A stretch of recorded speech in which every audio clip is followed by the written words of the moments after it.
Seorang yang diduga ODGJ mengendarai mobil milik orang tuanya dengan melawan arus dan menabrak pengendara lain di Pekanbaru Riau. Warga yang kesal langsung menghakimi pelaku hingga babak belur.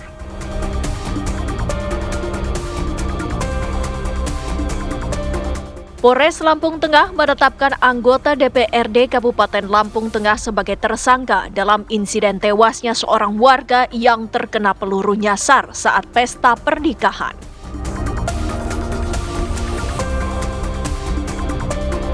Sidang putusan pra-peradilan Peggy Setiawan atas penetapan tersangka dalam kasus pembunuhan Vina dan Eki akan digelar di Pengadilan Negeri Bandung Senin esok.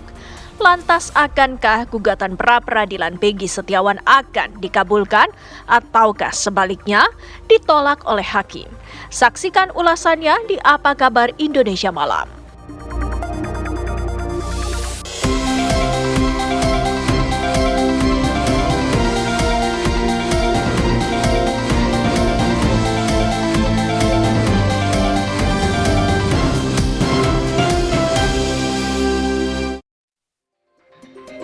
Halo, selamat malam pemirsa. Di hari Minggu ini, Apa Kabar Indonesia Malam kembali hadir ke hadapan Anda tentunya dengan sejumlah informasi dan perbincangan yang akan kami hadirkan untuk Anda, termasuk mengenai sidang pra-peradilan Peggy Setiawan yang sudah memasuki babak akhir.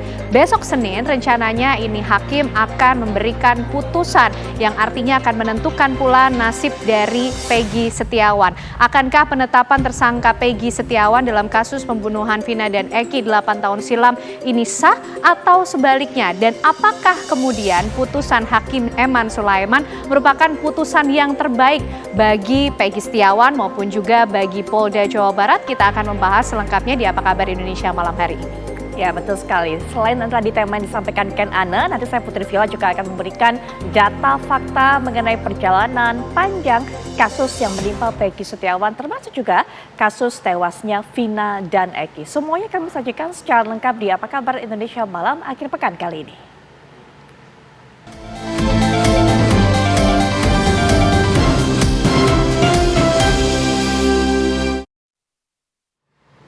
Seorang yang diduga ODGJ mengendarai mobil milik orang tuanya dengan melawan arus dan menabrak pengendara lain di Pekanbaru Riau. Warga yang kesal langsung menghakimi pelaku hingga babak belur. Kejadian bermula saat pelaku yang diduga ODGJ merampas dan membawa kabur mobil milik orang tuanya. Mobil minibus yang dikendarai pelaku melintas di jalan HR Subrantas melawan arus serta menabrak kendaraan lainnya. Warga yang kesal melihat ulah pengemudi minibus tersebut langsung mengejar dan menghentikan kendaraan pelaku. Namun pelaku malah marah ke warga hingga akhirnya warga menghakimi dan mengamankan pelaku. Saat ini korban yang ditabrak oleh pelaku sudah dibawa ke rumah sakit terdekat. Sedangkan pelaku sudah diamankan ke Polsek Bina Widya. Sementara pihak keluarga meminta polisi untuk membawa pelaku ke rumah sakit jiwa.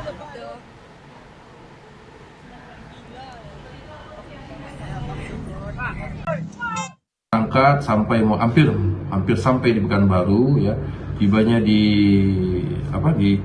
dekat Pekanbaru ini. Nah, di jalan Rimbo Panjang, ya, sampai di Rimbo Panjang, kemudian kambuh penyakit anaknya nih. Begitu kambuh penyakit anaknya ini, ya, orang tuanya dipukul, kemudian orang tuanya digigit, kemudian orang tuanya dikeluarkan dari mobil. Setelah itu, ya, yang si diduga ODGJ ini, ya, dibawanya mobilnya, ya, mobil Agia, ya, mobil Agia sampainya di Jalan HR Subrantas itu lawan Perboden. Nah, ketika Perboden itu ditabraknya lah mobil, ya, ditabraknya mobil itu mobil R3. Nah, setelah ditabraknya mobil R3, ya, kemudian masyarakat jadinya jalan itu jadi macet. Nah, keluarlah masyarakat yang di sana, datang masyarakat di sana, kemudian disuruh buka pintu mobilnya. Setelah dibuka pintu mobilnya itu justru si yang ODGJ ini melawan, terjadilah keributan. Ya, setelah jadi keributan, kemudian datanglah Babin, ya, Babin setempat di sana. Setelah itu datang Babin, kemudian datang dari Polsek kita juga, ya, Bina Widya, Laka Lantas. Setelah itu polisi lalu lintas, dan setelah itu diamankan. Tambang emas Motomboto, Kecamatan Suwawa Timur, Kabupaten Bone Bolango mengalami longsor pada Minggu dini hari. 3 orang dilaporkan meninggal dunia tertimbun longsor. Longsor terjadi pada Minggu dini hari setelah hujan intensitas tinggi terjadi di wilayah Bone Bolango, Gorontalo. Petugas menyebut banyak kemah penambang tertimbun longsor. Data sementara yang diterima oleh Basarnas Gorontalo ada 6 orang yang tertimbun longsor. 3 orang dilaporkan tewas di lokasi penambangan, 1 orang ditemukan selamat, sementara 2 lainnya masih dilakukan pencarian. Terkait informasi mengenai puluhan penambang yang tertimbun di lokasi kejadian, Basarnas Gorontalo masih mencari data pasti. Basarnas Gorontalo telah menerjunkan tim ke lokasi kejadian.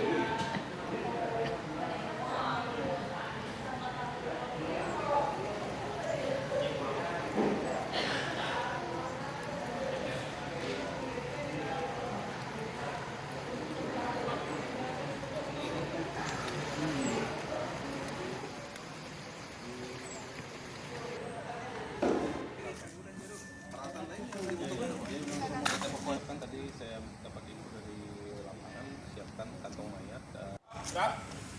Gerak tepat, gerak. Teman-teman, saya kasih waktu. Udah tutup ini mas. Ini lapangan, so sampai di lapangan ya.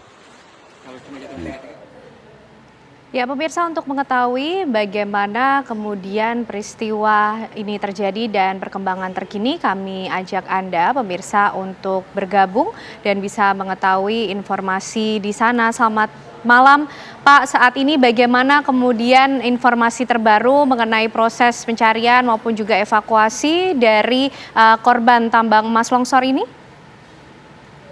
Terima kasih Mbak, selamat malam semuanya. Jadi pada malam hari ini kami dari tim SAR gabungan sudah berada di lokasi. Untuk informasi awal kita lakukan respon cepat dan pada jam 1 tadi kita sudah menerjunkan 11 orang dari tim SAR gabungan.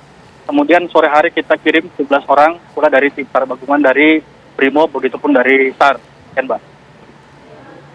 Oke, Pak, lalu untuk titik lokasi sendiri yang kemudian ini diduga ada korban di sana, apakah kemudian sudah ditemukan titik-titiknya tersebut? Untuk titik-titiknya sendiri kami masih sementara asesmen di lokasi. Jadi tim pertama yang kita kirim itu masih sekarang dalam proses membuka akses. Karena akses menuju ke lokasi itu yang dulunya bisa ditempuh dengan motor ojek atau motor trail itu sekarang terputus aksesnya. Sehingga sekarang sementara mereka menuju ke lokasi, nanti kita akan petakan menggunakan drone. Untuk informasi awal ada 3 titik longsoran yang sangat terdampak. Seperti itu, Mbak. Ya, baik Pak Salama, hingga saat ini mungkin bisa memberikan data pasti kepada kami sejauh ini dari pantauan tim juga, berapa jumlah warga yang mungkin dilaporkan hilang dan berapa jumlah warga yang sudah ditemukan ataupun juga masih saat ini dalam pencarian? Oke, terima kasih Mbak. Untuk informasi yang kami terima sampai pada malam hari ini yaitu kurang lebih 8 orang. Di 8 orang itu kita identifikasi 2 orang selamat, yang 1 sudah dievakuasi ke perkampungan, 1 orang dalam perjalanan dalam kondisi cedera patah tulang. Kemudian yang 2 orang selanjutnya meninggal dunia, ibu dan anak. Kemudian 4 orang itu masih dalam pencarian. Jadi total untuk sekarang 8 orang dan untuk sementara kami membuka posko untuk menerima laporan-laporan dari warga maupun dari pihak yang berwajib, dari pihak kepolisian maupun dari pihak rekan-rekan dari penambang sendiri. Demikian, Pak. Pak Salama, apa upaya yang kemudian coba dioptimalkan untuk bisa mencari korban-korban yang masih dinyatakan hilang ini? Oke, jadi yang pertama tentunya kita membutuhkan asesmen yang tepat sehingga kita mampu memetakan apa-apa yang memungkinkan kita butuhkan di lapangan. Jadi yang pertama kita di sana itu tentunya membutuhkan alat untuk penggalian. Dan dari tadi sudah dihubungi dari pihak Kabinda sendiri sudah mengkoordinasikan dari pihak tambang Gorontalo Mineral itu untuk bantuan eskavator. Nah, kemudian dari tim pencarian manual sendiri masih mencari informasi valid di lokasi, kemudian titik-titik yang terdampak longsor dan kemungkinan berapa banyak korban itu masih akan tetap dipetakan, Mbak, di lokasi. Baik, untuk tadi sudah sempat Pak Salama jelaskan ada korban yang sudah berhasil diselamatkan. Bagaimana kondisinya Pak hingga saat ini? Yang pertama itu Bapak Yamin itu sudah dievakuasi dalam kondisi lemas, tadi sudah dievakuasi. Jadi itu dalam kondisi kepalanya cedera.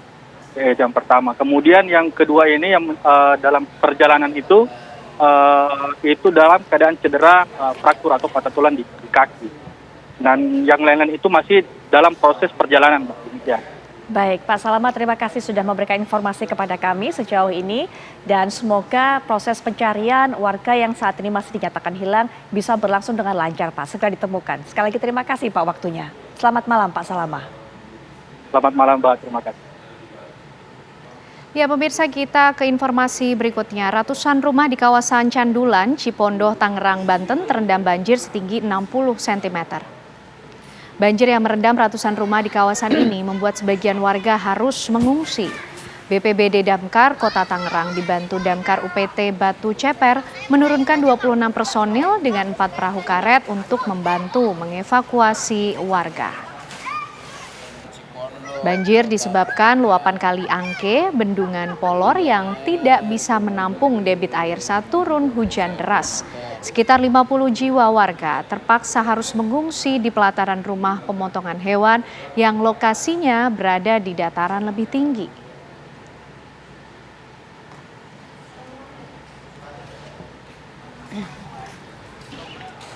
Berikutnya pemirsa, PT Jasa Marga Persero Tbk melakukan pembersihan dan pengerukan material jalan pasca longsor di jalan akses keluar veteran Tol Jor W2S.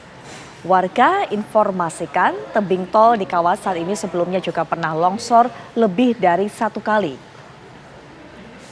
Penanganan longsor di jalan akses keluar veteran Tol Jor W2S terus dilakukan sejak Minggu pagi. Petugas Jasa Marga yang diturunkan membersihkan puing-puing, tanah, dan material longsor lainnya. Warga sekitar lokasi berharap kualitas perbaikan tebing yang longsor harus menjadi perhatian utama PT Jasa Marga. Pasalnya tebing di jalur ini telah mengalami hal serupa sebelumnya. Warga mengkhawatirkan keselamatan jiwa mereka yang berada dekat di lokasi tebing. Sementara petugas Jasa Marga di lokasi mengimbau agar para pengendara sementara menghindari lokasi longsor untuk menghindari kepadatan lalu lintas.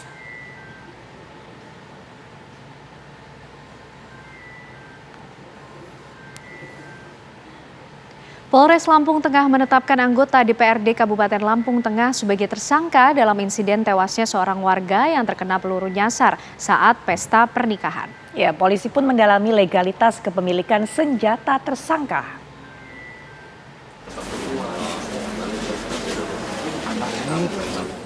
Setelah menjalani pemeriksaan lebih dari 10 jam, Muhammad Saleh Mukadam, anggota DPRD Kabupaten Lampung Tengah, ditetapkan sebagai tersangka oleh Polres Lampung Tengah. Penetapannya sebagai tersangka atas peristiwa tewasnya seorang warga terkena peluru nyasar saat pesta pernikahan yang terjadi kemarin. Saat kejadian, tersangka menghadiri pesta pernikahan saudaranya. Ia melepaskan tembakan sebagai tradisi penyambutan keluarga besan dalam pesta pernikahan iparnya. Namun naas, peluru dari senjata apinya mengenai kepala warga yang berada di sekitar lokasi pesta. Warga bernama Salam itu pun tewas seketika akibat peluru mengenai kepalanya.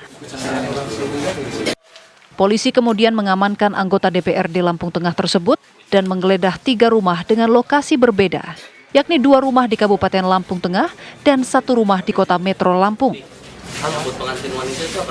Polisi menyita 4 senjata api berikut amunisinya. MSM ditetapkan sebagai tersangka dengan persangkaan pasal 359 KUHP, pasal 1, dan Undang-Undang Darurat Nomor 12 Tahun 51 dengan ancaman hukuman 5 tahun dan 20 tahun. Kalau pengakuannya hanya digunakan pada saat begawe, tapi karena ini tanda kutip sekali lagi ilegal, dari surat menyurat dan lain-lain tidak kita dapatkan, maka patut diduga dan lain-lain untuk sebagai tindak pidana lain. Makanya sekali lagi kami mendalami pasal yang kami kenakan di sini, diantaranya kepemilikan senjata api ilegal. Polisi kini mendalami perizinan kepemilikan senjata api itu. Akibat insiden yang menewaskan warga ini, tersangka Mukadam dijerat pasal 359 ayat 1 KUHP tentang kelalaian yang menyebabkan kematian dan Undang-Undang Darurat nomor 12 tahun 1951. Ancaman hukumannya maksimal 20 tahun penjara. Dari Lampung Tengah Lampung, Pujiansyah, TV One mengabarkan.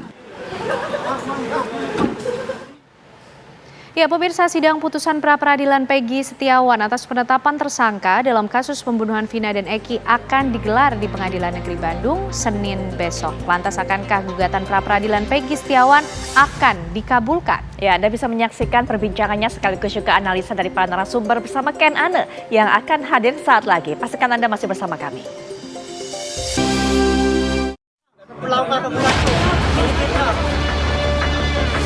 Saya akan objektif, saya akan memberikan putusan yang terbaik. Terbaik ini bukan terbaik untuk pemohon, bukan juga terbaik untuk termohon, tapi terbaik untuk Indonesia.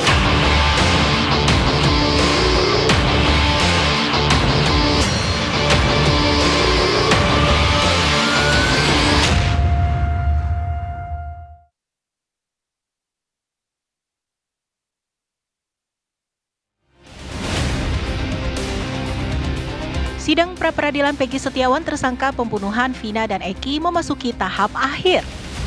Sidang putusan pra-peradilan rencananya akan dibacakan pada Senin esok. Publik pun menunggu hasil dari sidang pra-peradilan ini untuk mengetahui nasib dari Peggy Setiawan, akankah dibebaskan atau tetap ditahan. Tim kuasa hukum Peggy meyakini Majelis Hakim Pengadilan Negeri Bandung akan memenangkan gugatan mereka sehingga kliennya akan dibebaskan. Dalam dalil gugatan yang dibacakan, pihak Peggy mengungkap 18 temuan kejanggalan dalam proses penangkapan, penetapan, hingga penahanan. Salah satu kejanggalan yang mengemuka adalah ciri fisik Peggy berbeda dengan ciri Peggy alias Perong yang diungkap Polda Jawa Barat melalui poster daftar pencarian orang. Tim kuasa hukum Peggy mengatakan bahwa Peggy tidak pernah diperiksa oleh polisi sebagai saksi sejak 2016 hingga ditetapkan sebagai tersangka pada 21 Mei 2024. Akan tetapi, tim hukum Polda Jawa Barat pantang menyerah dan bersikukuh Peggy Setiawan adalah orang yang sama dengan Peggy Perong, sosok yang pernah menjadi buronan selama 8 tahun. Klaim itu berdasar pada keterangan sejumlah saksi. Salah satunya Sudirman yang telah menjadi terpidana dalam kasus pembunuhan Vina. Sudirman disebut membenarkan bahwa Peggy terlibat kejahatan ketika polisi memperlihatkan foto Peggy Setiawan yang didapat saat menggeledah rumah Peggy pada tahun 2016. Polisi juga mengklaim telah mencocokkan data antara Peggy Setiawan dengan Peggy alias Perong melalui basis data Dukcapil. Mekanismenya dilakukan dengan mencocokkan wajah Peggy dengan foto wajah hasil pencarian ke data Dukcapil. Namun, tim kuasa hukum Peggy kemudian menyebut jawaban polisi lemah dan melantur karena tidak menunjukkan bukti-bukti saintifik yang menunjukkan keterlibatan Peggy dalam pembunuhan tersebut, sehingga patut ditetapkan sebagai tersangka. Lantas, akankah gugatan pra-peradilan Peggy Setiawan akan dikabulkan? Atau sebaliknya ditolak oleh Hakim Tunggal Eman Sulaiman? Lalu sejauh mana para penggugat dan tergugat meyakinkan hakim akan dalil-dalil yang diajukan selama sidang pra-peradilan? Tim TV One mengabarkan.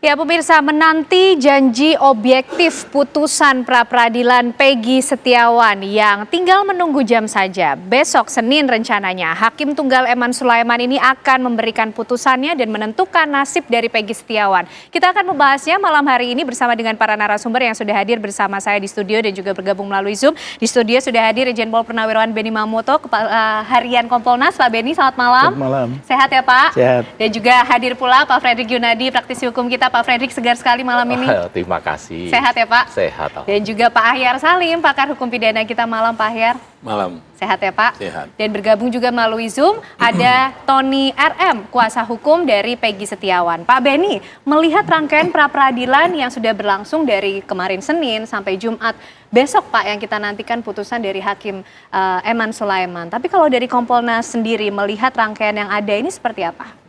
Yang pertama kita semua sudah mengikuti ya melalui media karena siaran langsung juga masing-masing pihak penggugat sudah menyampaikan bukti-buktinya, kemudian sudah ditanggapi dari pihak tergugat. Nah, sampai dengan terakhir penyerahan kesimpulan hari Jumat. Nah, besok kita nunggu bagaimana keyakinan hakim atau penilaian hakim atas bukti-bukti yang sudah disampaikan. Memang menarik ketika hakim tunggal ini mengeluarkan pernyataan ya. Saya tidak bisa ditekan oleh siapapun, dipengaruhi oleh siapapun. Saya demi Indonesia. Ini menarik sekali dan kita berharap bahwa besok itu benar-benar terwujud kebenaran dan tegaknya keadilan. Karena publik semua berharap dalam hal kasus-kasus yang sudah viral, terbentuk satu opini, bagi seorang hakim sangat berat. Karena opini kan bisa terbentuk berdasarkan fakta yang benar atau berdasarkan analisis yang faktanya nggak jelas. Tapi opini sudah terbentuk. Sekarang era post-truth. Sehingga memang berat kami lihat tugas hakim ini. Tapi marilah kita tunggu hasilnya besok.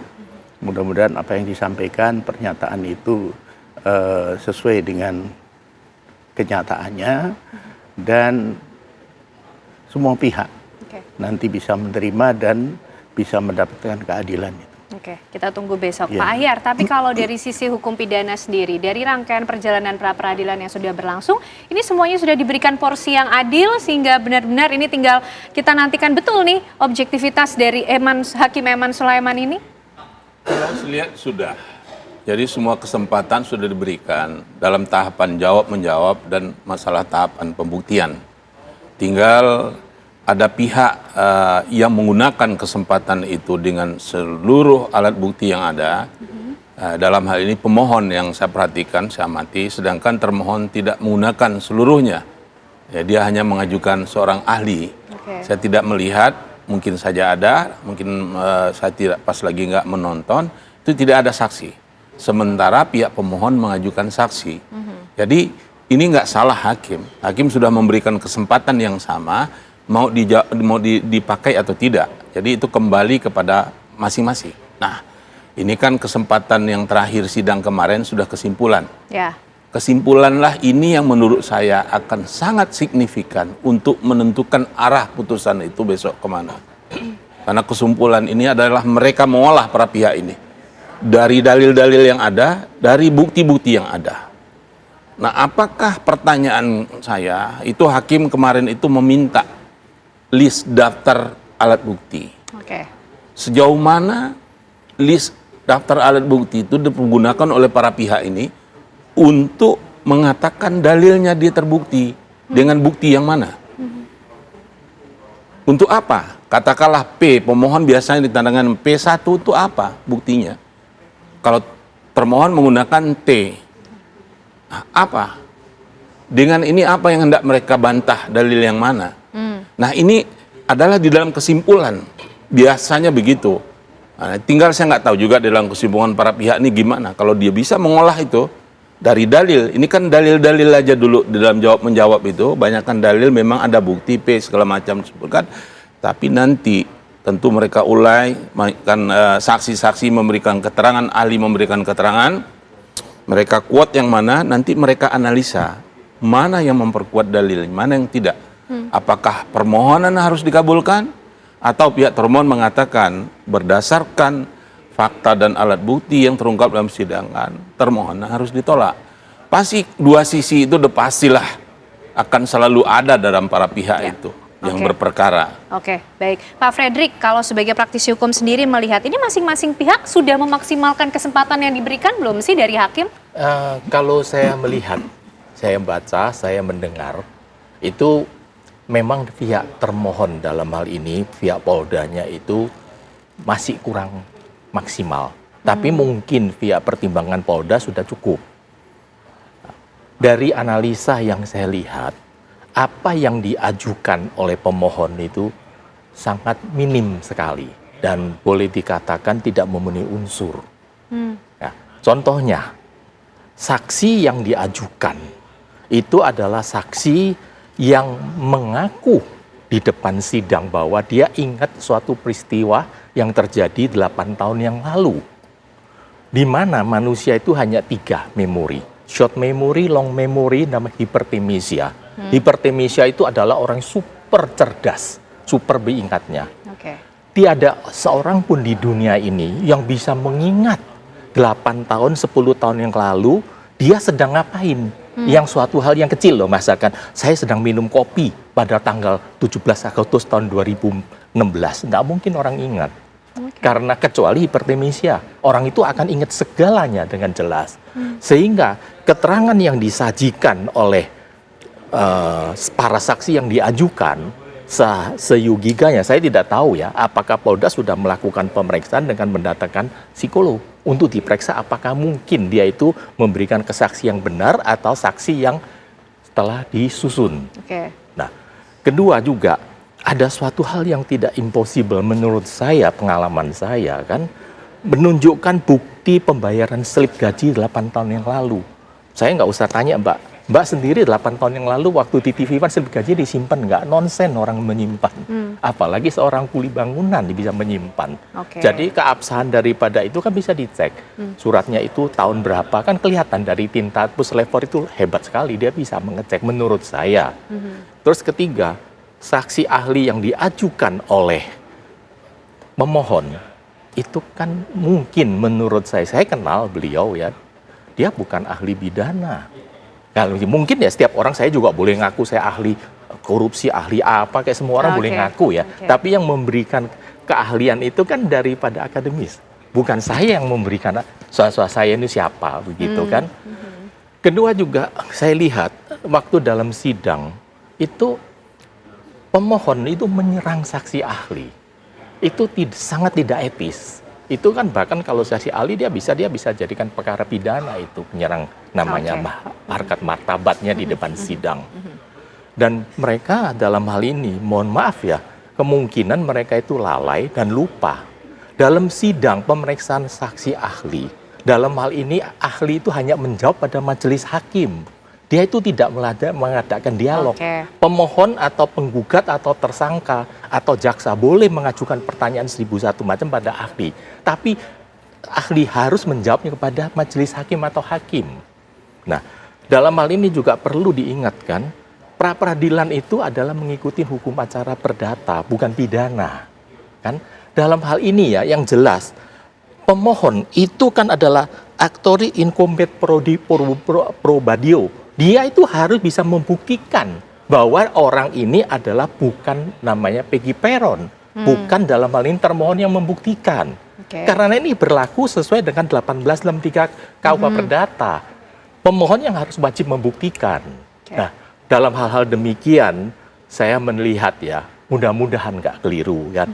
Memang zaman sekarang kan, hakim itu banyak sekali terpengaruh oleh opini. Alasannya nanti di rumah diejek sama anaknya, cucunya. Apalagi publik juga begini. Melihat nih ya, Pak Fredrik. Publik dalam hal ini kan melihat dari kacamata sebagai orang awam ya. Apalagi ini ada tendensi ingin, maaf ya, menurut saya ya, ingin menjatuhkan Polri, institusi dalam hal ini. Seolah-olah Polri itu tidak benar lah dan sebagainya. Kita jangan semata-mata kita itu, kasihan sama saudara Peggy. Saya nggak kenal saudara Peggy kan. Tapi kita ingat dong, si Vina dan Eki itu matinya sangat menderita loh. Nggak kasihan sama mereka. Kalau semua ini lolos.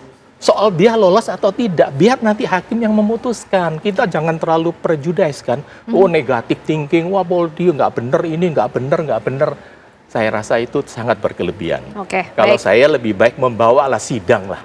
Supaya menentukan. Baik, kita tentu nanti juga akan mendengar ya bagaimana suara dari pihak Peggy Setiawan. Sudah bergabung Bang Tony RM. Tapi usai jeda pemirsa, kita masih akan membahasnya di Apa Kabar Indonesia Malam. Saya tidak pernah melakukan operasi. Saya akan objektif, saya akan memberikan putusan yang terbaik. Terbaik ini bukan terbaik untuk pemohon, bukan juga terbaik untuk termohon. tapi terbaik untuk Indonesia.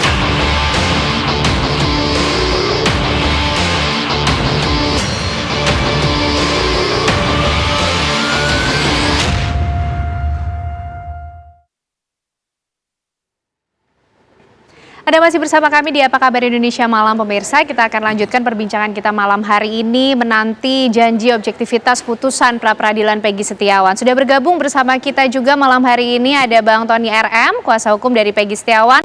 Selamat malam Bang Tony, bagaimana nih kesiapannya untuk besok menantikan bersama putusan dari Hakim Eman Sulaiman dari rangkaian pra-peradilan yang sudah dijalankan? Ya, kami dari tim penasihat hukum Peggy Setiawan sudah sangat siap dengan kemungkinan putusan pra-peradilan besok. Jadi seandainya putusan itu dikabulkan, memang itulah harapan kami dan kami optimis dikabulkan. Sehingga penetapan tersangka Peggy Setiawan dinyatakan tidak sah atau batal demi hukum.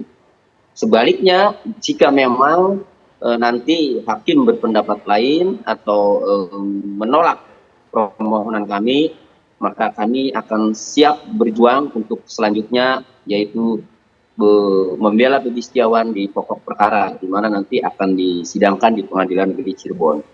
Namun, dari jalannya persidangan, kami sudah menyimpulkan beberapa hal. Yang paling penting adalah dua hal.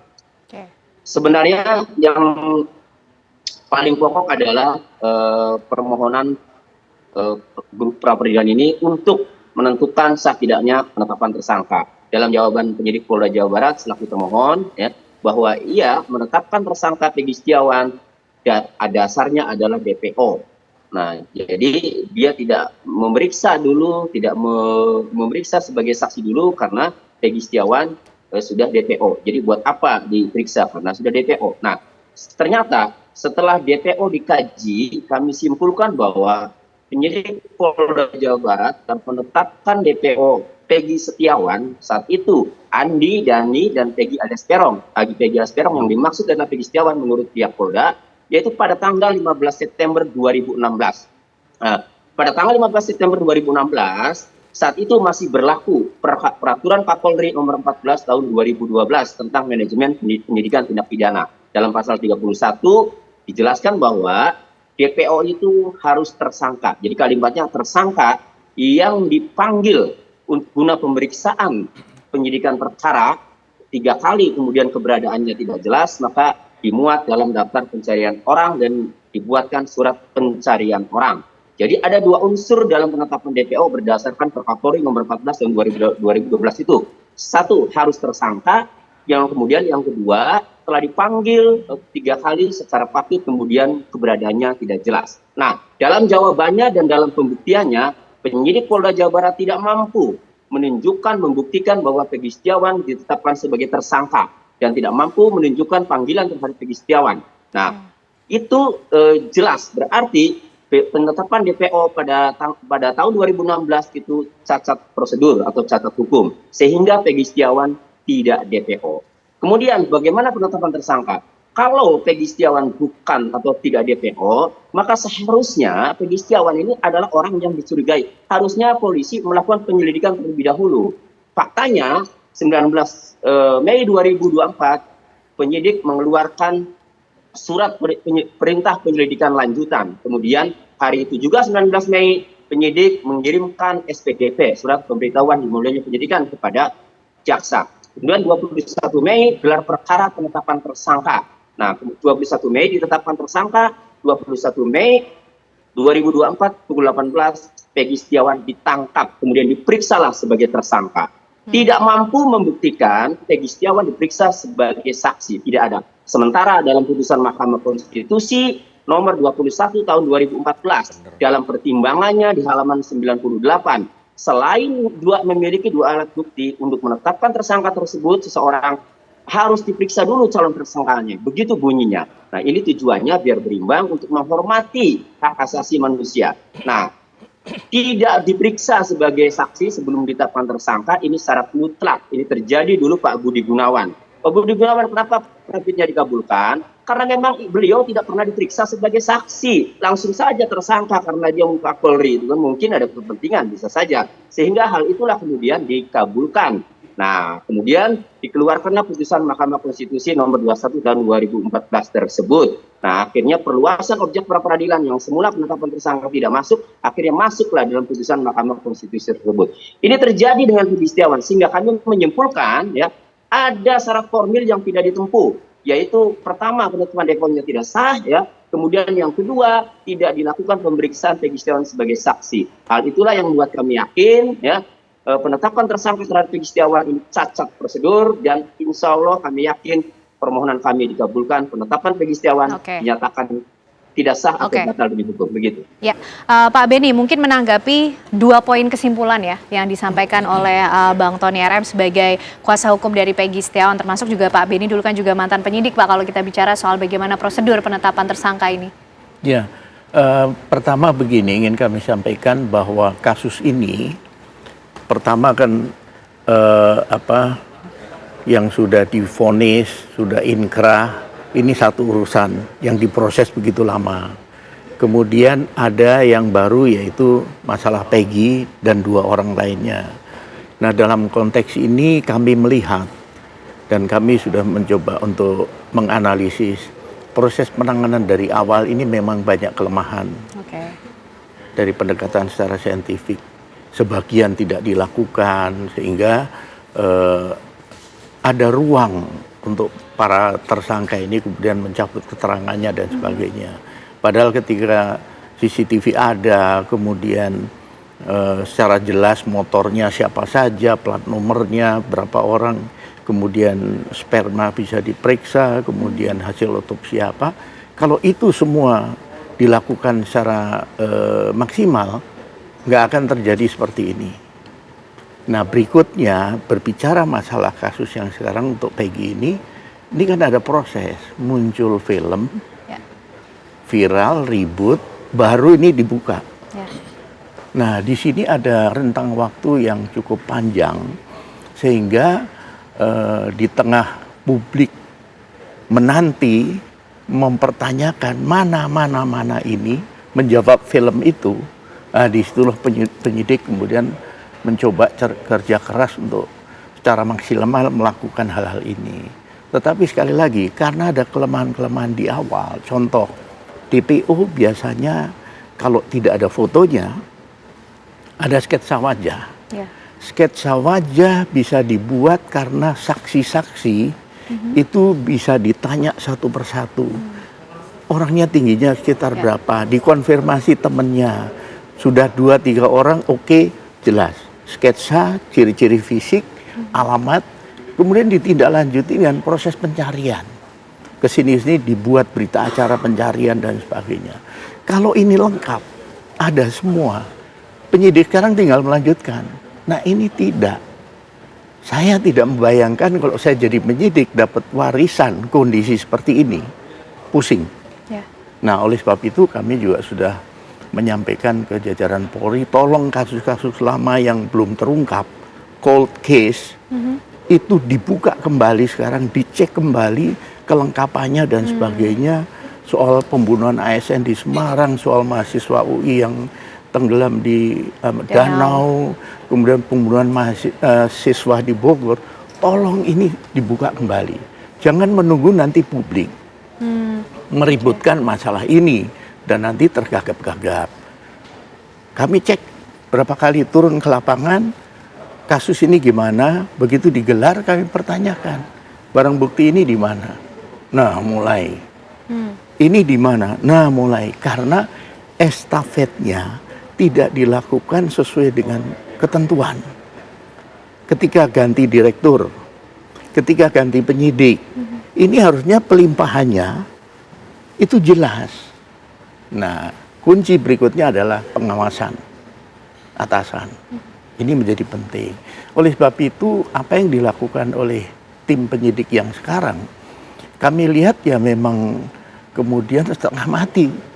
Setengah matinya tadi, tekanan publik mempertanyakan mana, sementara kondisi berkasnya seperti ini. Nah, kita tunggu besok lah. bagaimana nanti penilaian hakim atas bukti-bukti yang sudah diajukan oleh termohon. Kalau pemohon tadi sudah disampaikan. Ya, oke, baik. Kita tunggu besok, tapi juga mungkin sambil menunggu kita coba cek bagaimana persiapannya juga di Pengadilan Negeri Jawa Barat, pemirsa di Bandung. Bersama rekan kami ada Iman Fajar. Selamat malam, Iman Fajar. Bagaimana pantauan Anda kesiapan di sana untuk sidang besok? Ya, selamat malam Ken Ana dan juga pemirsa. Saat ini di Pengadilan Negeri Bandung, Jawa Barat memang tidak ada persiapan khusus untuk melaksanakan dari sidang putusan pra-peradilan Peggy Setiawan yang akan berlangsung esok hari Senin 8 Juli 2024 pada pukul 9 pagi. Namun tadi kami sempat berbincang juga dari pihak Pengadilan Negeri Bandung, memang besok ini nantinya akan ada sedikit penambahan aparat yang memang dari sidang-sidang sebelumnya juga sudah ada aparat yang berjaga baik dari Pamdal maupun dari pihak kepolisian setempat. Dan nantinya juga kami mendapat informasi bahwa memang akan ada pengamanan yang ditempatkan di dalam ruang sidang, karena mengingat juga sidang putusan dari pra-peradilan besok ini juga menarik antusiasme dari masyarakat banyak, sehingga pihak keamanan di sini juga berjaga-jaga untuk mengantisipasi keramaian yang akan berlangsung pada esok hari. Adapun sidang besok ini akan berlangsung pada pukul 9 pagi waktu Indonesia Barat di ruang sidang 1 Kusuma Atmajah, dengan nantinya sidang akan dipimpin kembali oleh Hakim Tunggal Eman Sulaiman, di mana pada sidang kesimpulan kemarin Hakim Tunggal Eman Sulaiman ini menjamin objektivitas dari putusan pra-peradilan akan berlangsung pada esok hari, di mana kemarin Hakim Eman Sulaiman menyebut bahwa dirinya akan memberikan putusan terbaik bukan untuk pihak pemohon, bukan untuk pihak termohon, namun yang terbaik bagi bangsa Indonesia. Ini juga menjamin objektivitas yang akan berlangsung pada sidang putusan pra-peradilan Peggy Setiawan yang akan berlangsung pada esok hari. Sementara itu pemirsa, dari pihak Peggy Setiawan sendiri juga optimis akan memenangkan sidang pra-peradilan besok, karena memang salah satu poin utama yang kemudian dicatat dari pihak Peggy Setiawan adalah tidak adanya bukti yang kuat yang menunjukkan bahwa Peggy Peron adalah Peggy Setiawan. Ini juga menjadi salah satu poin yang kemudian menguatkan argumen dari pihak Peggy Setiawan. Sementara di satu sisi dari pihak Polda Jabar juga optimis akan kemudian memenangkan sidang pra-peradilan pada esok hari, karena memang pihak Polda Jabar meyakini bahwa penetapan tersangka dari Peggy Setiawan sudah sesuai aturan, di mana penetapan tersangka ini juga telah mengantongi minimal 2 alat bukti sesuai dengan pasal 184 KUHP, yang itu kemudian menjadi dasar dari pihak Polda Jabar untuk menahan Peggy Setiawan. Tentunya kita akan menantikan bagaimana jalannya sidang putusan pra-peradilan Peggy Setiawan yang akan berlangsung pada esok hari. Sementara laporan kami seperti itu, Ken Ana dan juga pemirsa dari Pengadilan Negeri Bandung, Jawa Barat, kita kembalikan ke studio. Baik, terima kasih Iman Fajar, informasinya langsung dari Bandung, Jawa Barat. Tentu mata semua tertuju esok hari pada putusan dari Hakim Eman Sulaiman. Kita ingin tahu bagaimana juga pandangan Pak Fredrik dan juga Pak Ahyar, tapi usai jeda pemirsa kami kembali untuk Anda. Saya tidak pernah melakukan operasi. Saya akan objektif, saya akan memberikan putusan yang terbaik. Terbaik ini bukan terbaik untuk pemohon, bukan juga terbaik untuk termohon, tapi terbaik untuk Indonesia.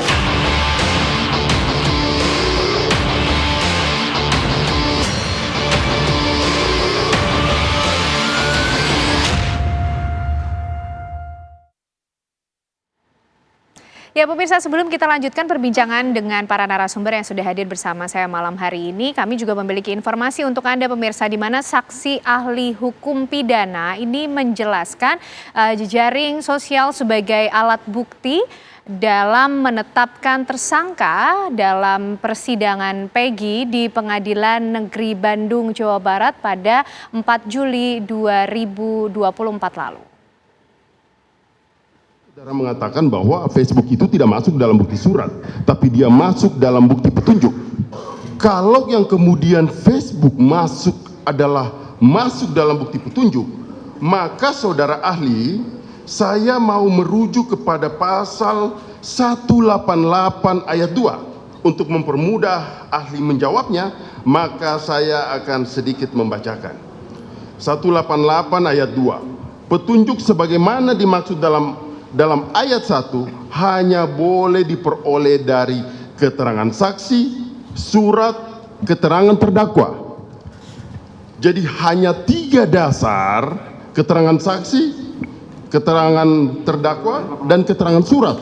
Hanya ini dasar yang bisa menunjukkan bahwa itu adalah petunjuk. Kemudian ahli tadi menyatakan bahwa Facebook itu adalah masuk dalam kategori petunjuk. Bagaimana jawaban saudara ahli atas pertanyaan saya ini? Baik, mohon izin yang mulia. Tadi saya menjelaskan bahwa akun Facebook itu dapat dijadikan sebagai petunjuk, bukan sebagai alat bukti yang dikualifikasi sebagai alat bukti petunjuk 184 ayat 1 KUHP. Itu berbeda, maknanya sangat berbeda. Saya tadi sampaikan bahwa petunjuk itu alat bukti petunjuk di dalam 184 1 KUHP huruf huruf D itu akan diperoleh pada pemeriksaan di pengadilan dalam perkara pokoknya. Tidak dalam dalam tahapan penyidikan. Jadi penyidik itu tidak bisa mengumpulkan petunjuk ya. Karena yang ini terjadi di persidangan. Betul, terjadi di persidangan dalam perkara pokoknya. Persidangan tidak bisa itu. Tidak bisa. Itu saya tadi menyampaikan seperti itu. Tidak bisa ya. Jadi dapat dijadikan sebagai petunjuk, bukan alat bukti petunjuk. Ketika sudah di persidangan. Ketika sudah di persidangan, baru makanya tadi kan yang berkaitan dengan substansi putusan pengadilan yang sudah berkekuatan hukum tetap, ya, yang kemudian ada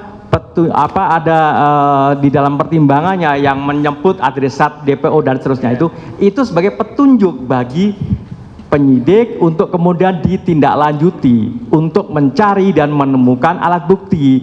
Nah, alat buktinya apa? Ya, alat buktinya 184 ayat 1 huruf A, huruf B, huruf C. 2 dari situ diambil dijadikan sebagai dasar untuk menetapkan tersangkanya. Oke, melihat apa yang kemudian terjadi di persidangan pra-peradilan Peggy Setiawan, Pak Fredrik, tadi juga kita sudah melihat bagaimana 2 poin kesimpulan yang disampaikan dari pihak Peggy Setiawan. Bagaimana Pak Fredrik melihatnya? Pertama, saya ingin memberikan suatu koreksi bahwa putusan MK nomor 21 PUU tahun 2014 sama sekali tidak ada pasal amar yang menyatakan bahwa sebelum penangkapan itu harus dilakukan pemeriksaan. Tidak ada. Jadi amar putusannya itu sangat simpel. Jadi janganlah dalam hal ini membelokkan pengetahuan publik itu menjadi suatu dugaan yang katanya menurut putusan MK tersangka itu wajib diperiksa sebelum ditangkap. Tidak ada itu sama sekali. Ya. Kalau dalam hal ini kita melihat pada KUHP juga tidak ada. Putusan 21 itu hanya mengatakan bahwa 2 alat bukti yang sah. Sebelumnya kan 2 alat bukti. 2 alat bukti yang sah. Sebagaimana yang disampaikan kepada ahli yang tadi diputarkan itu udah sangat tepat. Bahwa dalam hal ini sebagai bukan alat bukti petunjuk, tetapi adalah petunjuk. Petunjuk dan alat bukti itu sangat berbeda. Jadi jangan dicampur adukan menjadi satu. Ya. Yang jelas dalam hal ini, saya tidak membaca apa kesimpulan yang disampaikan karena kan saya nggak bisa lihat di internet pun juga nggak bisa saya baca gitu. Yang saya jelas, masing-masing pihak sudah berupaya semaksimal mungkin. Dan kalau saya sebagai praktisi hukum, saya sudah hampir 50 tahun menjadi advokat, saya yakin dalam hal ini permohonan ini akan ditolak. Oke. Itu keyakinan saya. Oke. Ya, terlepas daripada besok bagaimana itu silakan kan gitu. Itu dari Pak Fredrik. Kalau dari Pak Ahyar gimana Pak? Tadi kan juga sudah menyimak ya kita bersama bagaimana 2 poin kesimpulan yang disampaikan dari pihak Peggy Setiawan yang tadi juga sempat Pak Ahyar ingin tahu nih, termasuk juga bagaimana kemudian nanti hakim akan menimbang setiap alat-alat bukti yang sudah dihadirkan di persidangan pra-peradilan kemarin. Iya. Saya melihat dari sudut pandang yang agak berbeda dengan Pak Fredrik. Meningen, kata orang Belanda. 2 orang sarjana hukum akan muncul 3 pendapat. Betul. Jadi izin Pak. Monggo silakan Pak. Saya melihat ini ada peluang. Oke. Tadi juga Pak Beni mengatakan memang ada sedikit yang kurang sempurna di zaman dahulu. Ini nggak bisa dilihat yang tahun 2024 saja karena di rentetan dari dahulu. Di situ peluang yang saya melihat ada buat pemohon ini untuk akan dikabulkan permohonannya besok. Apalagi kalau kita agak masuk lebih lanjut ya. Ada 5 hal sebenarnya yang bisa dipersoalkan, diputuskan dalam pra-peradilan. 7 sebenarnya objeknya, tapi saya ngelihat untuk membatalkan suatu yang dikabulkan permohonan ini, terutama yang masalah ya, penangkapan, penahanan, penetapan tersangka, penyitaan, penggeledahan. Ini udah sesuai nggak dengan prosedurnya? Tadi juga penasihat hukum PH mengatakan yang berlaku dahulu adalah ketika Perkap tahun 2012, bukan Perkap tahun 2019. Karena peristiwanya yang dulu walaupun udah dicabut. Karena peristiwanya kan tahun 2016. Ini yang baru tahun 2019. Saya nggak membandingkan mana yang kurang. Dua-duanya udah pernah juga saya baca di sini. Kalau memang di sana mengatakan harus dulu orang dijadikan tersangka, dijadikan saksi baru dijadikan tersangka. Kalau memang benar ada tadi kalimat dari yang kutip oleh itu, saya kurang ingat lagi nih yang tadi. Ini berarti melanggar Perkap sendiri. Perkap ini boleh dikatakan tanda kutip turunan lebih lanjut dari hukum acara kita. Memang di dalam proses ini buat kita ini pembentuk KUHAP ini perlu lebih jelas lagi mengenai masalah proses ini tadi. Kapan orang dijadikan tersangka? Cukup 2 alat bukti sajakah? Menurut saya nggak cukup. Perlu ada juga dilihat nanti ini peraturan Mahkamah Agung tahun nomor berapa nih peraturan Mahkamah Agung.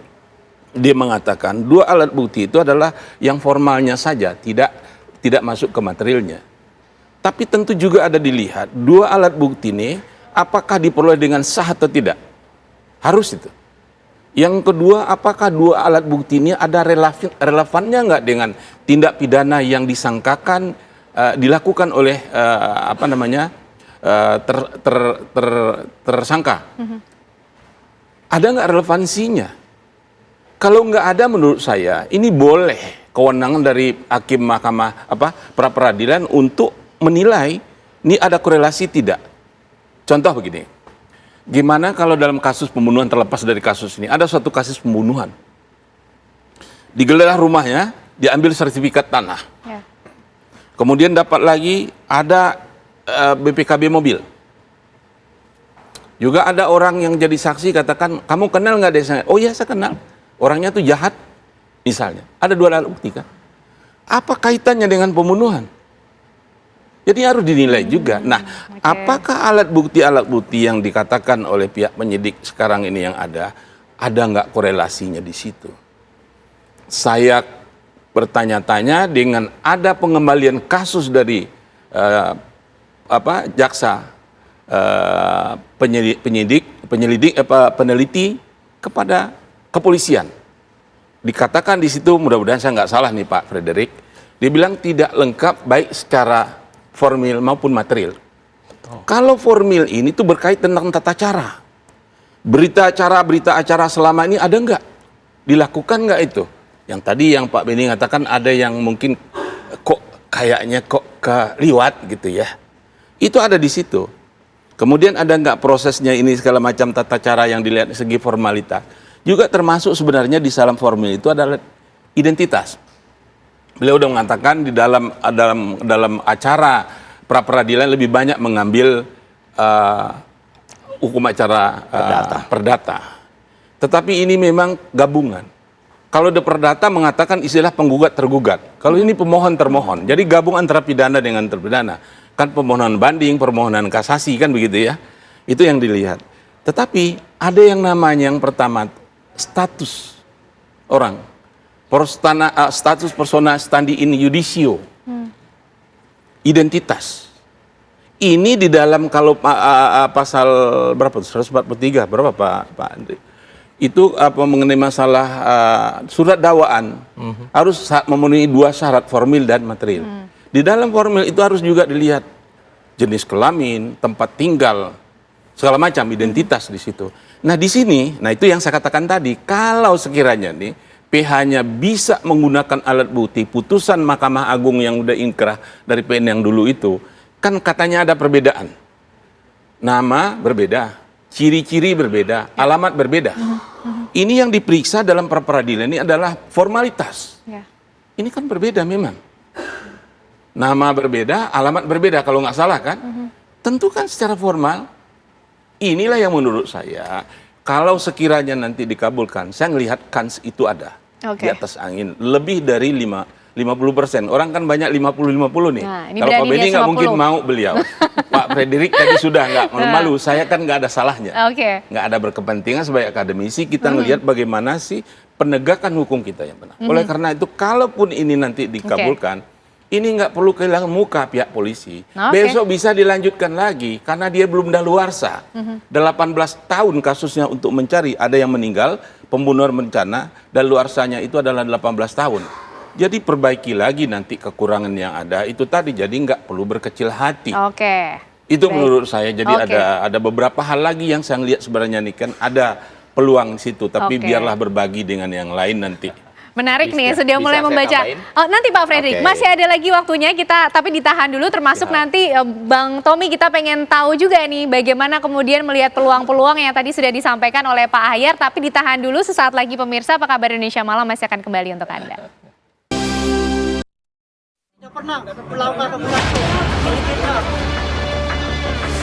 Saya akan objektif, saya akan memberikan putusan yang terbaik. Terbaik ini bukan terbaik untuk pemohon, bukan juga terbaik untuk termohon, tapi terbaik untuk Indonesia.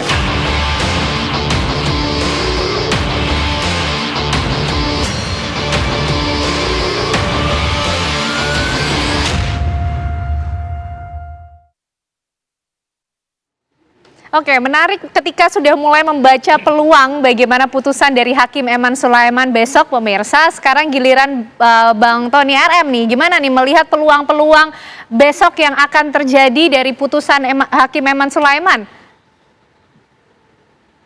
Baik, pertama saya memperjelas dulu biar Pak Frederick paham.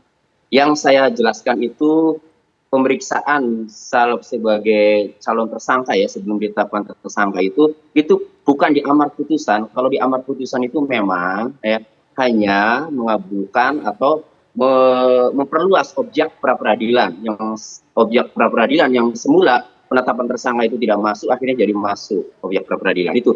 Namun ada dalam pertimbangannya. Jadi dalam pertimbangannya itu selain memiliki 2 alat bukti yang termuat dalam pasal 184 KUHP juga disertai pemeriksaan calon tersangkanya. Itu bunyi pertimbangan di halaman 98.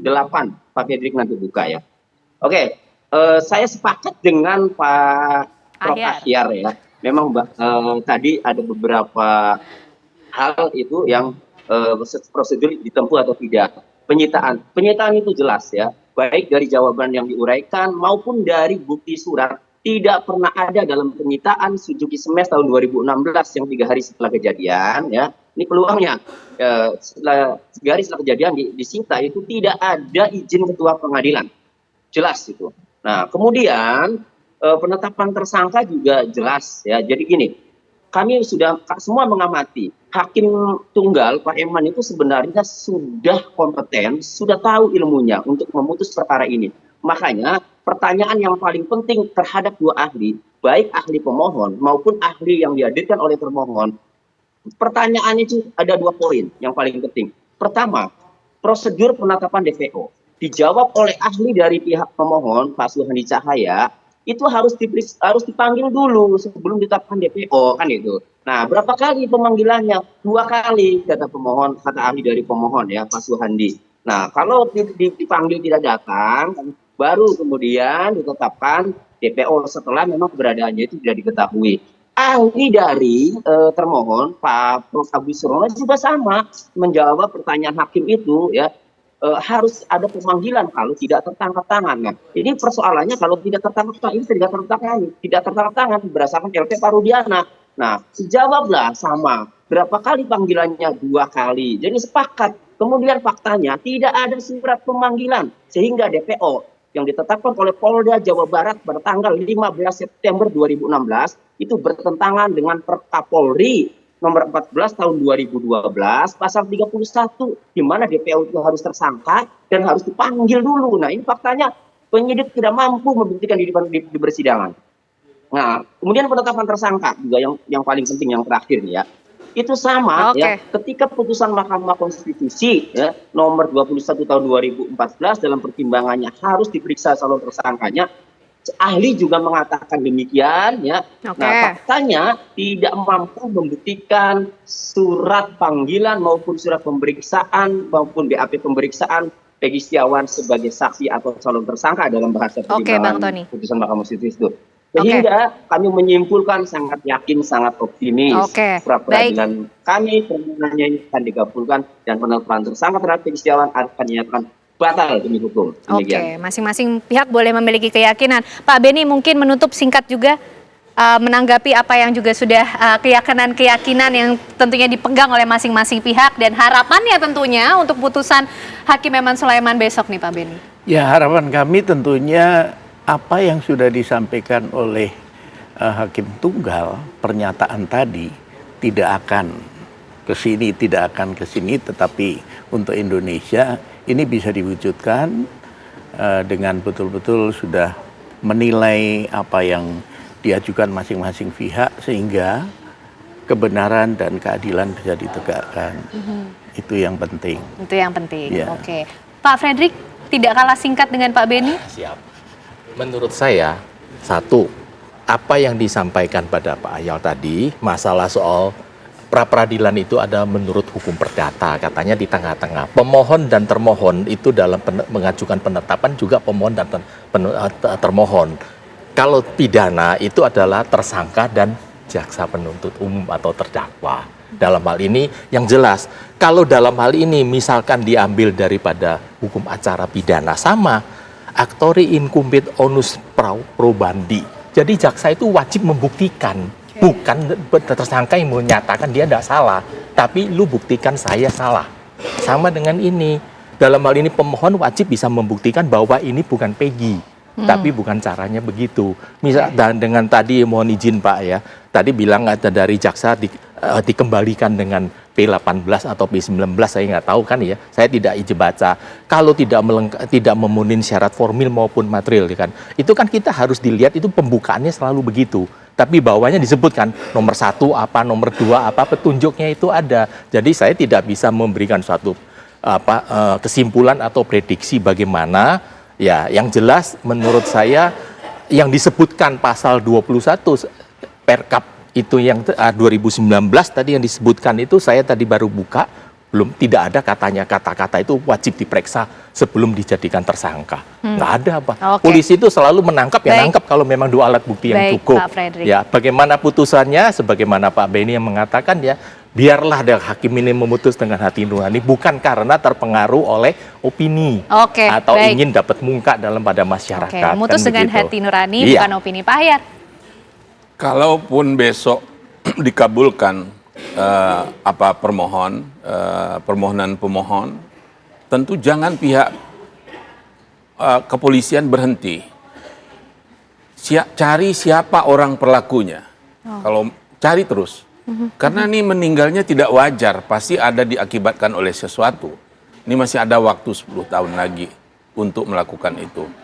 Nah, kalau sekiranya besok ternyata ditolak permohonan, tentu juga harus dihormati, bersiap-siap nanti menyiapkan lagi di dalam pokok perkara ada lagi tahapan eksepsi. Tapi tidak tertutup juga kemungkinan nanti pada akhirnya apakah kalau dengan melihat situasi ini pihak kepolisian mengeluarkan SP3? Mungkin saja. Karena belum masih dibalikkan lagi kan. Bisa juga nanti kalau sempat di penuntut umum mereka SKP 2. Keluarkan keputusan penuntutan, penghentian penuntutan bisa juga. Jadi masih panjang waktu kita ke pokok acara. Masuk ke pokok acara diserahkan nanti oleh pihak kejaksaan ke pengadilan, ada pula eksepsi nanti yang bisa diajukan oleh pihak pemohon, barulah masuk ke peta pro. Jadi masih butuh waktu yang panjang, tapi biar bagaimana fiat justitia ruat culum, keadilan Bukan karena benci terhadap seseorang. Oke. Kita benci terhadap pembunuhnya. Oke. Hari itu dan hukum. Baik. Kalau ada alat bukti. Oke, baik. Atas nama keadilan, semoga kebijaksanaan dan suara Tuhan ya yang menuntun putusan Hakim Eman Sulaiman atas nasib Peggy Setiawan. Terima kasih malam hari ini untuk informasi, penjelasan dan waktunya Pak Ahyar, Pak Frederick, Pak Benny Mamoto dan juga Bang Tony RM sudah bergabung malam hari ini di Apa Kabar Indonesia Malam. Kita nantikan esok bagaimana putusan dari Hakim Eman Sulaiman. Putri Viola. Dan juga pemirsa, sebelum kita sama-sama mendapatkan bagaimana hasil putusan dari sidang pra-peradilan yang akan berlangsung Senin esok, maka kami akan bekali Anda dengan proses perjalanan panjang dari kasus Peggy Setiawan ini. Sesaat lagi akan kami hadirkan, tetaplah bersama kami. Anda kembali menyaksikan Apa Kabar Indonesia Malam akhir pekan. Pemirsa, gempa bumi bermagnitudo 4,4 terjadi di wilayah Batang, Jawa Tengah. Sejumlah bangunan dilaporkan mengalami kerusakan. Gempa yang terjadi pada Minggu sore pukul 14.35 waktu Indonesia Barat berada di titik koordinat 6,87 derajat lintang selatan dan 109,75 derajat bujur timur. Gempa memiliki kedalaman 6 km dengan pusatnya berada di darat 5 km timur Laut Batang. Belum diketahui jumlah pastinya, namun sejumlah bangunan dilaporkan mengalami kerusakan. Dan sejumlah warga mengalami luka-luka akibat terkena reruntuhan bangunan akibat gempa. Gempa ini memiliki getaran yang terasa hingga ke wilayah Pekalongan dan Kendal.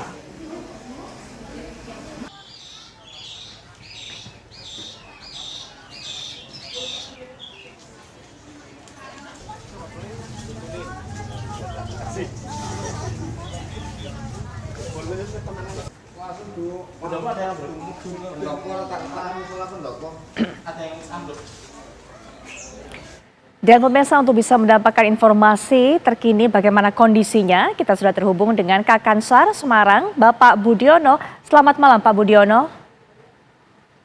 Selamat malam Mbak. Baik Pak Budiono, bisakah kami mendapatkan informasi bagaimana kondisi saat ini di sana, termasuk juga sudah adakah data berapa bangunan yang rusak dan juga kerusakannya jenisnya seperti apa? Baik, terima kasih Mbak atas kesempatannya. Akan kami informasikan bahwa untuk gempa di Batang ini hingga saat ini kami memperoleh data yang dari lapangan. Kami koordinasi dengan pihak BPBD Kabupaten Batang, kemudian juga kami koordinasi dengan BMKG Geofisika yang ada di Banjarnegara. Tersampaikan bahwa gempa susulan terjadi satu kali tadi pada pukul 14 atau 13.45 berskala 2,2 skala Richter, dan untuk hingga saat ini gempa susulan tidak terjadi lagi. Kemudian untuk korban kami peroleh data dari lapangan, kami hasil koordinasi di lapangan bahwa korban untuk jiwa hingga saat ini ada 8 orang. Mereka luka-luka ataupun luka ringan dan semua sudah dirujuk ke rumah sakit. Dan info terakhir bahwa ke-8 korban tersebut sudah kembali ke rumah masing-masing karena lukanya sudah diatasi, hanya luka ringan. Kemudian untuk jumlah bangunan yang rusak dari data sementara hingga saat ini ada 10 rumah yang rusak ringan. Kemudian juga ada fasilitas umum seperti masjid, sekolahan, pasar, dan selebihnya ada rumah-rumah warga yang masih didata hingga saat ini. Dan kami selalu berkoordinasi dengan Pemda maupun BPBD dalam hal ini, dan kami juga selalu meningkatkan kesiapsiagaan dari kantor Pusat Semarang karena kami selalu menunggu informasi apabila ada hal-hal yang perlu kita atasi segera. Namun hingga saat ini kami masih siap siaga seandainya ada keperluan ataupun hal-hal permintaan evakuasi. Demikian, Pak. Baik, Pak Budiono, kami pastikan lagi tidak ada korban jiwa meninggal dunia ya Pak akibat gempa ini, hanya sebatas luka-luka dan itu pun sudah mendapatkan perawatan di rumah sakit. Begitu Pak Budiono?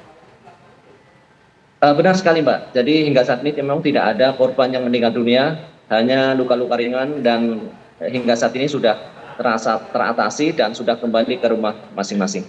Baik, penanganan saat ini seperti apa Pak untuk bangunan-bangunan yang sudah rusak ataupun juga rumah warga yang roboh tadi? Apakah masih dalam taraf pendataan atau mungkin warga sudah ada yang kembali ke rumahnya dan coba memperbaiki rumah ataupun juga membersihkan puing-puing tersebut?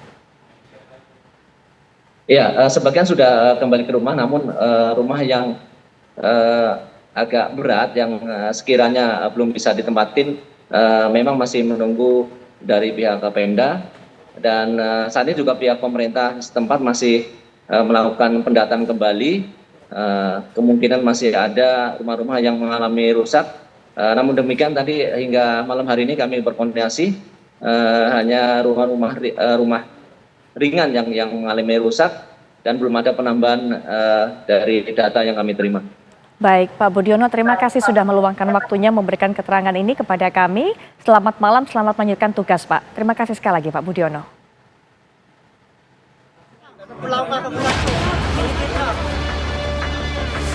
Saya akan objektif, saya akan memberikan putusan yang terbaik. Terbaik ini bukan terbaik untuk pemohon, bukan juga terbaik untuk termohon, tapi terbaik untuk Indonesia.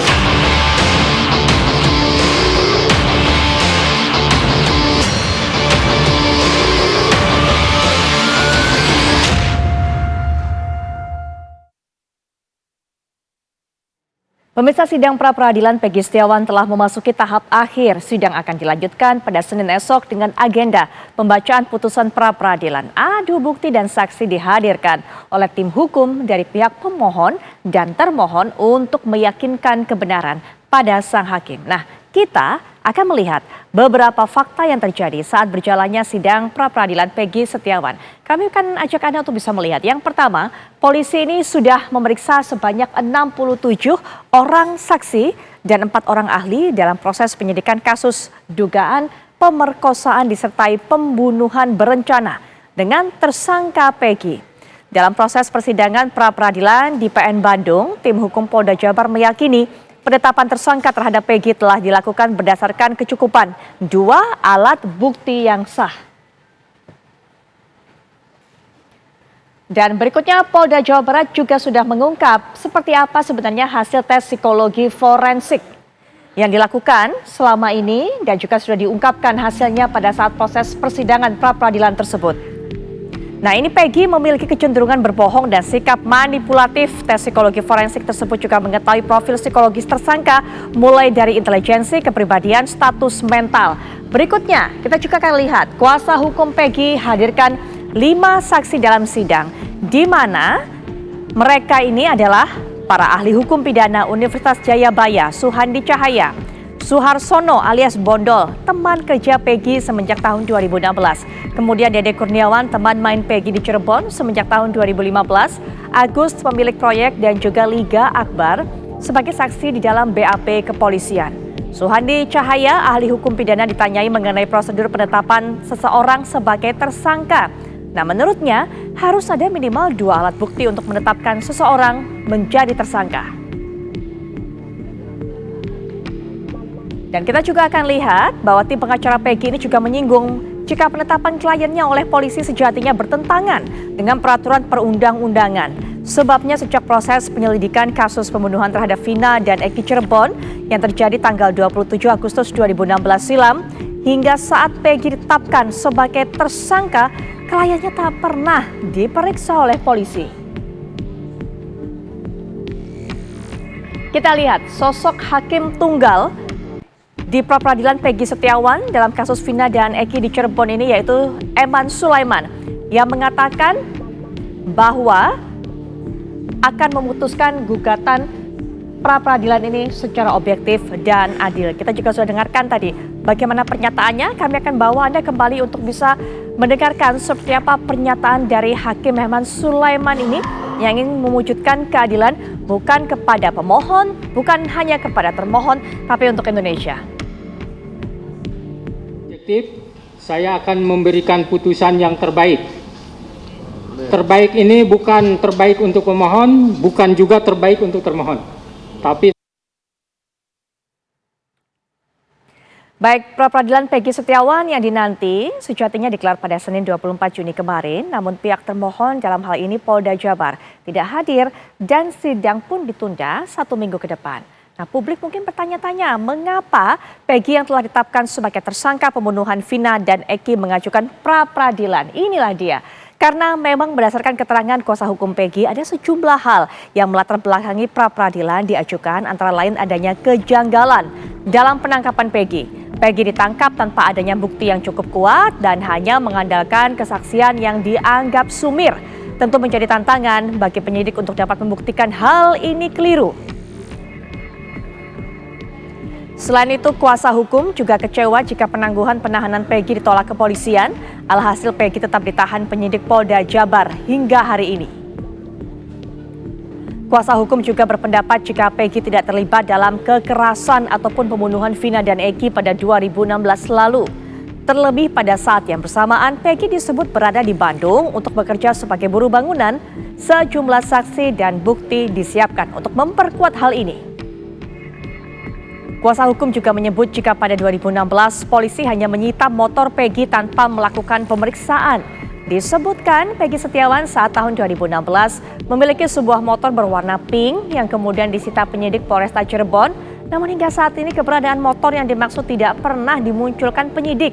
Hanya bukti surat tanda nomor kendaraan atau STNK yang masih dipegang penyidik. Dan alasan pra-peradilan berikutnya adalah mengapa Peggy baru ditangkap polisi setelah kasus Vina ramai kembali pasca film layar lebarnya menjadi perhatian masyarakat. Artinya, kepolisian membutuhkan waktu selama 8 tahun. Terhitung 2016 saat peristiwa terjadi baru berhasil mengamankan Peggy Setiawan alias Peron. Berbagai hal yang menjadi alasan Peggy dan kuasa hukum mengajukan pra-peradilan tentu harus dijawab pihak kepolisian dalam sidang lanjutan yang akan digelar pada 1 Juli mendatang atau 1 Juli kemarin. Nah, kali ini semua mata akan memandang pada sidang yang kasusnya sudah menjadi perhatian Presiden dan Menko Polhukam.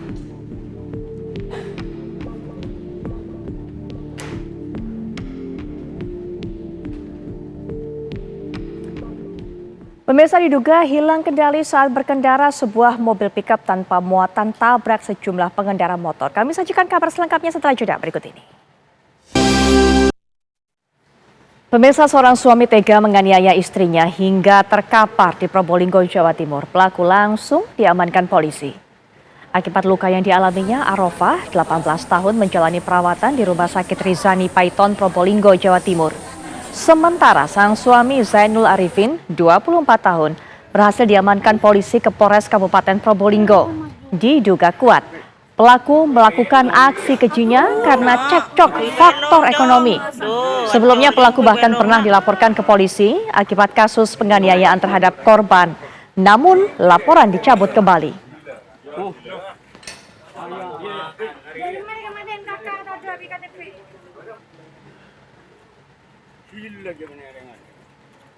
Diduga hilang kendali saat berkendara, sebuah mobil pickup tanpa muatan tabrak sejumlah pengendara motor di kawasan Kramat Jati, Jakarta Timur, Minggu malam tadi.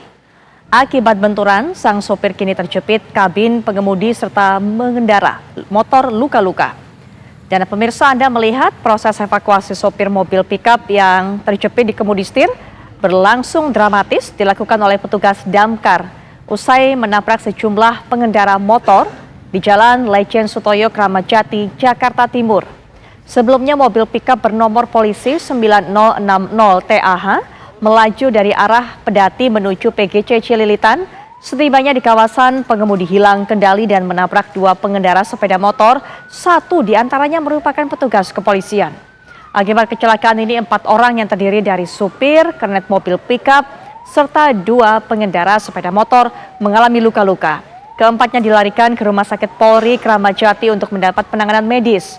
Kasus kecelakaan ini ditangani oleh petugas Satwil Laka Lantas Polres Metro Jakarta Timur.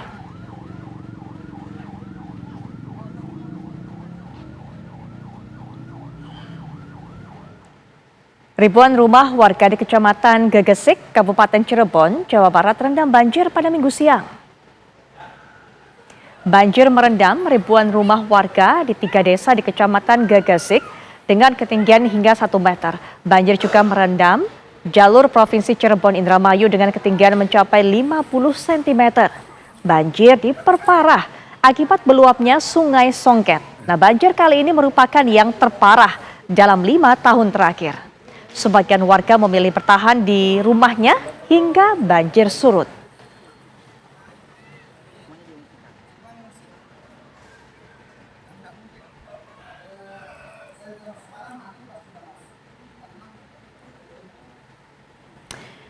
Kabar dari Copa America tadi juga menutup jumpa kita malam hari ini. Ya, betul sekali Putri Viola dan pemirsa. Namun sesaat lagi pemirsa, program Kabar Utama akan hadir menemani Anda bersama dengan Gina Vita. Akhir kata, saya Ken Ana. Dan saya Putri Viola pamit undur diri. Selamat malam. Sampai jumpa.